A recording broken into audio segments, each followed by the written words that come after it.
Good morning, guys. No, good afternoon. No, happy lunchtime.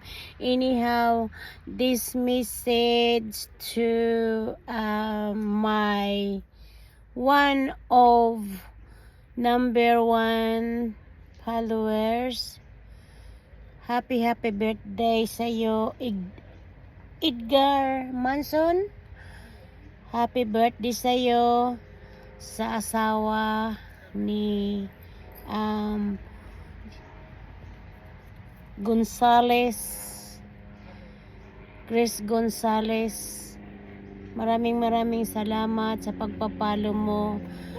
Happy birthday sa'yo. Taos puso dito, puso.